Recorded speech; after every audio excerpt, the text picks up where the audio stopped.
เอาเนาะมาเปิดภาพตอนดึกพ่อแม่พี่น้องเนาะมันนี้บ่ตูนก็บ่ได้ถ่ายคลิป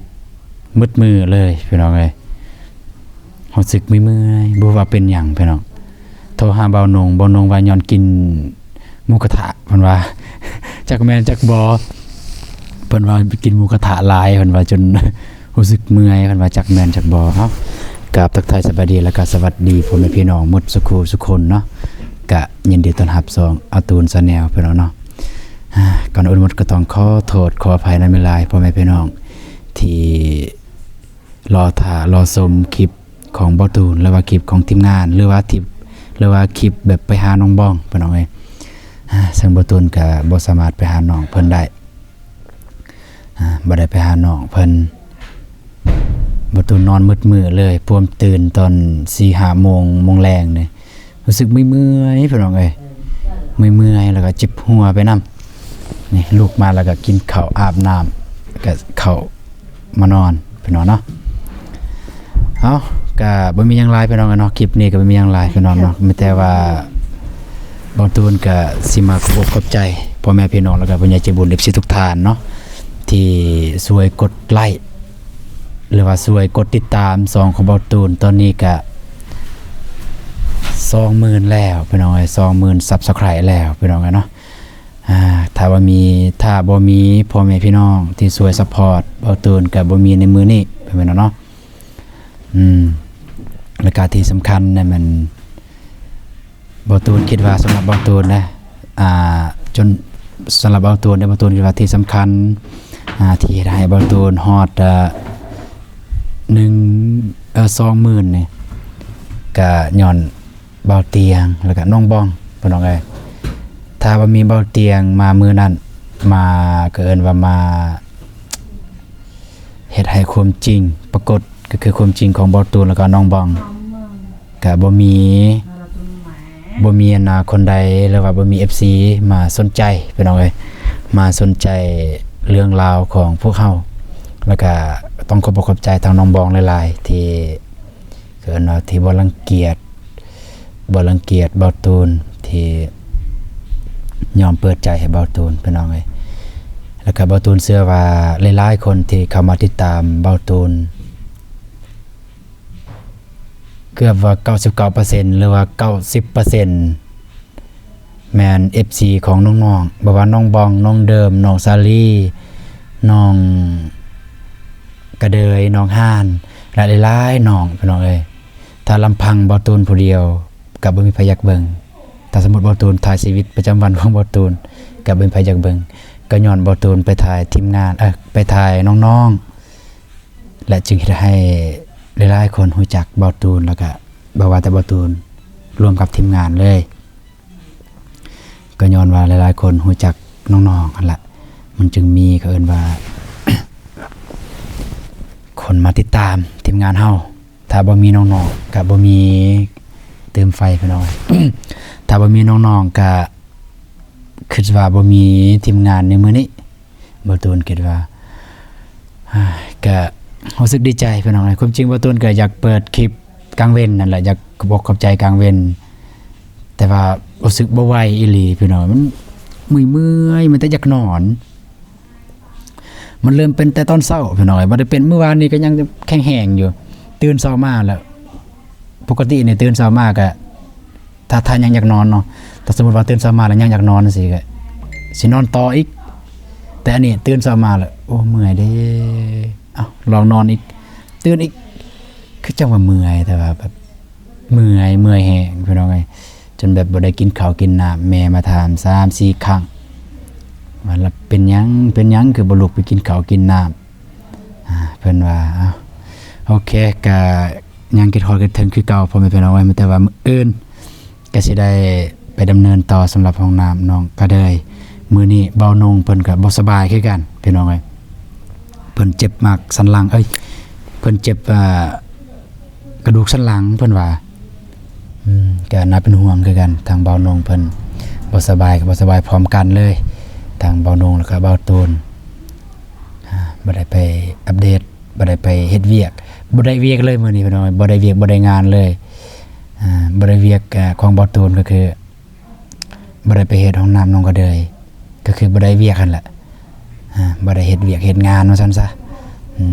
แล้วก็บ่ได้ไปอัปเดตบ่ได้ไปถ่ายทางน้องบองให้พ่อแม่พี่น้องเพิ่นได้รับชมพี่น้องเอ้ยแต่บ่ตูนก็ได้บอกน้องอยู่ว่าถ้ามีเวลาก็ถ่ายคลิปถ่ายลงเลยคือเมื่อวานนี่เพิ่นน้องเพิ่นก็ได้ถ่ายอยู่เพิ่นพี่น้องเนาะโอเคมาเวลายายห่างไงพี่น้องไอ้เนาะก็สิลองโทรคุยนำน้องบองก่อนจักข่าวนึงพี่น้องเนาะบ่ฮู้ว่าน้องเพิ่นนอนหรือยังตอนนี้ถ้าเพิ่นนอนก็เอาไว้คุยกันมื้ออื่นถ้าเพิ่นยังบ่นอนก็เอาไว้คุยกันทางนี้แหละพี่น้องเนาะเนาะโอ้ยมืดเลยบ่เห็นเลยมืดเดี๋ยวบ่ตูนหาอันนั้นก่อนพี่น้องมันมืดโอเคพี่น้องเอ้ยได้แล้วสิลองโทรหาน้องบองก่อนกับบ่ตูนก็รู้สึกคิดฮอดน้องอยู่พี่น้องเอ้ยแต่บ่ฮู้ว่าน้องเพิ่นสิฮู้บ่ตูนบ่สบายบ่ได้บอกย่านน้องเพิ่นเป็นห่วง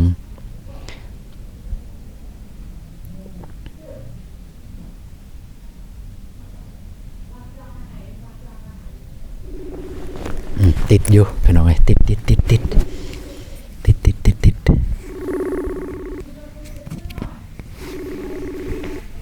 น้องเพิ่นสิรับแล้วบ่รอท่าลุ้นบุญนำกันเลยพี่น้องเอ้ย ถ้าน้องเพิ่นบ่รับก็คือจบรับแล้วสบายดีเด้อสบายดีเด้อนอนแล้วบ่นอนละ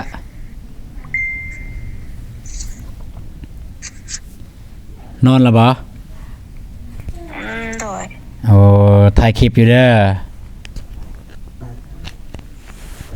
เปิดไฟแน่FC กิดฮอดสิถ่ายสิให้ FC เบิ่งได้บ่เปิดไฟแน่ไฟไฟบ่ออกนอกก็ได้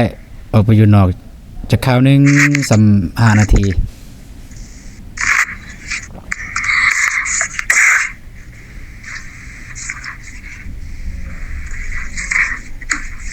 นอนมันออกแต่ห้องพี่น้องไง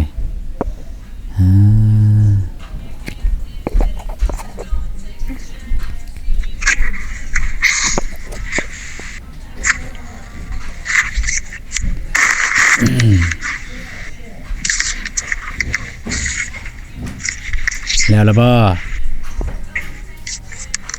ได้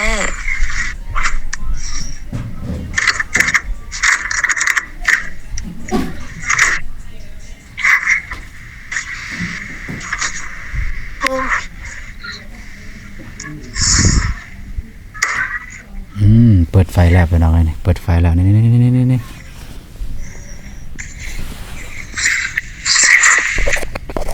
โอ้ไปอยู่บนแจงเด้อไปอยู่บนแจงเด้อจะได้เตอร์โอเคเอาทักทายสวัสดีกองเด้อ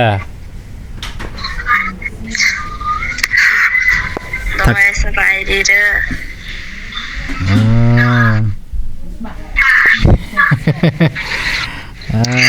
เอาคุยกันแบบนี้เลย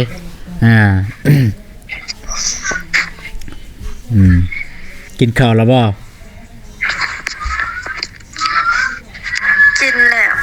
ได้ยังกินแต่ค่ได้ยังกินได้ยังกินก็ได้เด้อบ่ได้อยากปานใดบ่ได้รู้สึกอยาก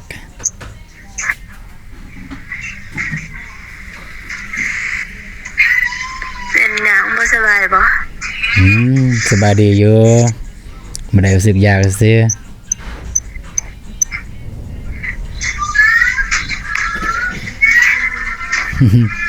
ได้ยังกินต้มมีต้มมีไปใส่มือนี่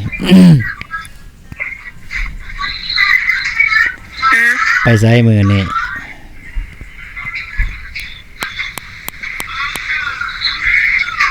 มื้อนี้น้องไปใส่มื้อไหน ไปเก็บกาแฟ กาแฟเจ้าเองบ่ นั่นแหละ กาแฟพวกเจ้าเองบ่ บ่กาแฟในหมู่บ้านนั่นแหละเวียกเซานมเฮ็ดเวียกเซานมมานี่ อ๋อ เวียกรวม อ๋อเฮ็ดเวียกรวมอืมบ่ได้ไปหามื้อนี้คิดฮอดบ่ อืม บ่ได้ไปหามื้อนี้คิดฮอดบ่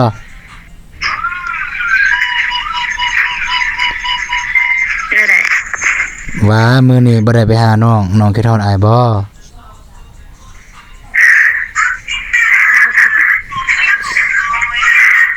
ก็คิดทอดนั่นน่ะ อืมแม่นบ่ เนี่ย อืมบอกคิดฮอดแหน่จักหน่อยหนึงสิได้นอนหลับแหน่ โดยคิดทอดเด้อ เอออืม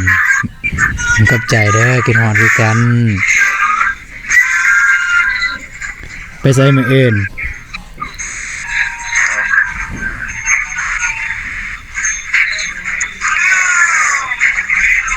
ไปใส่มื้ออื่น อืม มื้ออื่นไปใส่มื้ออื่น มื้ออื่นจะว่าเก็บกาแฟนั่นแหละ เก็บกาแฟบ่ได้อยู่บ้านบ่ บ่ กันสั่นก็บางเทื่อตอนแรงสิได้ลงไปหาเด้อ เด้อ มีเรื่องสิขอบใจหน่อยหนึง อย่างเนี้ย ขอบใจหลายๆเด้อที่เฮ็ดให้Subscribe ของอ้ายนี่ฮอด 20,000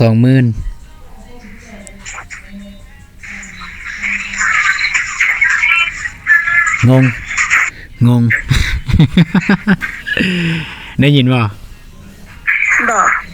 ว่าขอบใจหลายๆเด้อที่เฮ็ดให้ผู้ติดตามของอ้ายฮอด 20,000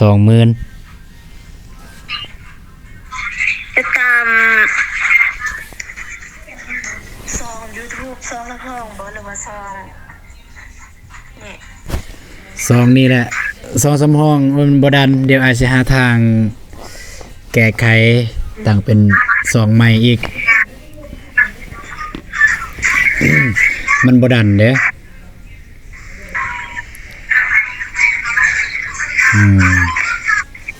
น้องไปถ่ายคลิปบ่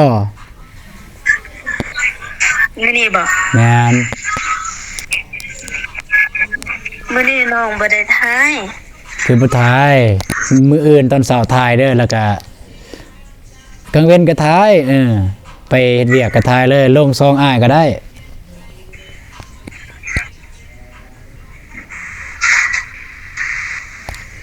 ได้ยินไหมครับ ได้ยินบ่ โดย อย่าลืมถ่ายสัก20นาที25นาทีก็ได้ถ่ายเป็นช็อตเป็นจังหวะเป็นตัวสำคัญเอา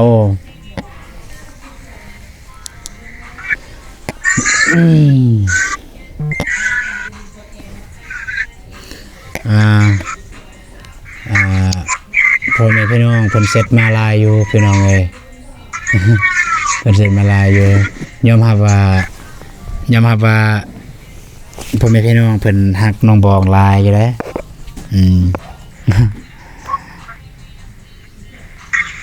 ได้ยินอยู่เบาๆนี่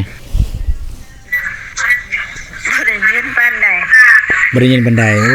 บ่ตั้งใจฟังเนาะคือว่าเด้ อยู่กับคนนี่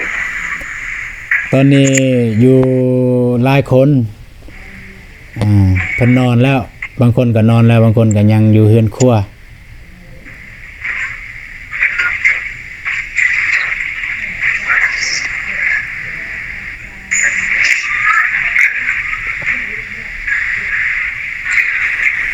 อยากนอนแล้วบ่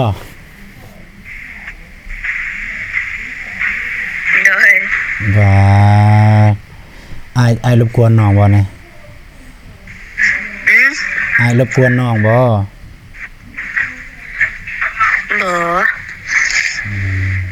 คือบ่โทรหาอายแหน่ถ้ารับสายอยู่เอ้ยน้องอันคือบ่โทรหาอายแหน่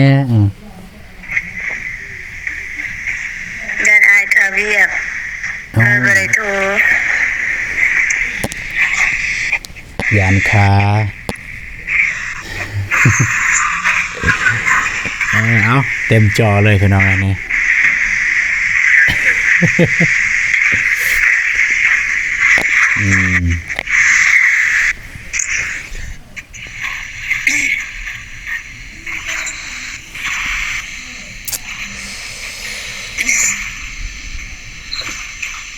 หนาวบ่ อ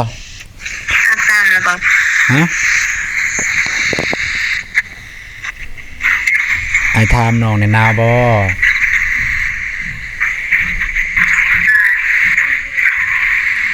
หนาวบ่ทางบ้านเจ้าหนาวบ่ ใช่ต้องสักอ่าน ว้าว นะฮอดใส่แล้วเมื่อกี้นี่ไอ้ถามว่าหนาวบ่หนาวบ่ทางบ้านเจ้า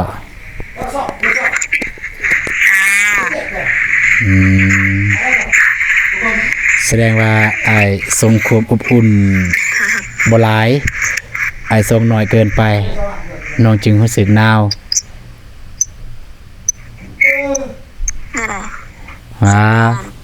ว่าแสดงว่าอ้ายเนี่ยทรงความอบอุ่นน้อยเกินไปน้องจึงรู้สึกหนาว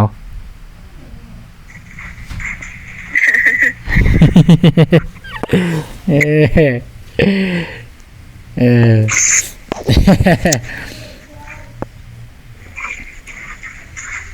โอเคกันสั้นก็ไม่แต่ว่านอนพักผ่อนเด้อมื้ออื่นเจอกันตอนคันน้องบ่ได้ไปก็สิได้ไปหาตอนเว้นคันน้องไปก็สิได้แวะไปหาตอนแรงเอาเด้อ โดย นอนพักผ่อนเมื่อยๆเฮ็ดเวียกเมื่อยๆก็นอนพักผ่อนบ่ได้ไปหาซัมมื้อนี่โอ้ยคิดฮอด แม่พ่อ เอ้าปันบ่เคยบอกคิดฮอดเนาะ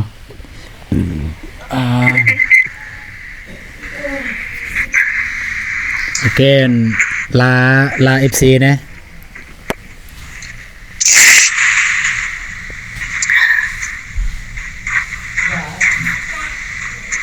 โดย บอกลา FC นะว่าสินอนแล้วว่าซั่น โดย น้องสินอนแล้วเด้อ FC แล้วก็ผู้ใหญ่เจ็บบุญทุกทางเพราะว่ามันเลิกแล้วซองมาก็หนาวอากาศหนาวแล้วทำแต่ว่าฟันดีกันเด้อ ฟันดีไอ้ตูนนำ คิดว่าสิบ่ได้บอกแล้ว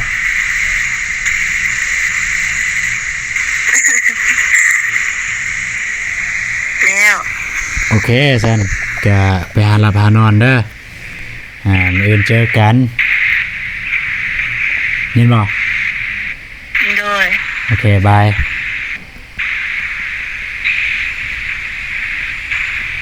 บาย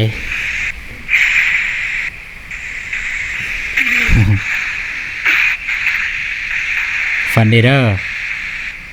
ฟันดีแล้วได้ ด้วยโอเคเรียบร้อยพี่น้องเลยโทรหาน้องบองเรียบร้อยแล้วพี่น้องเนาะกะพอดีน้องยังไม่ทันได้นอน เนาะก็ประมาณนี้แหละพี่น้องเอ้ยบอตูนก็มีอย่างไรมันแต่มาแจ้งเรื่องบอตูนบ่ได้ลงคลิปมื้อนี้แล้วก็ขอบคุณใจสำหรับ20,000 Subscribe พี่น้องเอ้ยขอบคุณใจพ่อแม่พี่น้องแล้วก็ FC ทุกท่านที่ซัพพอร์ตแล้วก็ติดตามชมคลิปของบอตูนตั้งแต่นั้นมาจนฮอดปัจจุบันนี้จนให้ผู้ติดตามตอนนี้ก็ครบแล้ว20,000 Subscribe พี่น้องเนาะก็ต้องขอบใจหลายๆพี่น้องเอ้ยก็ถ้า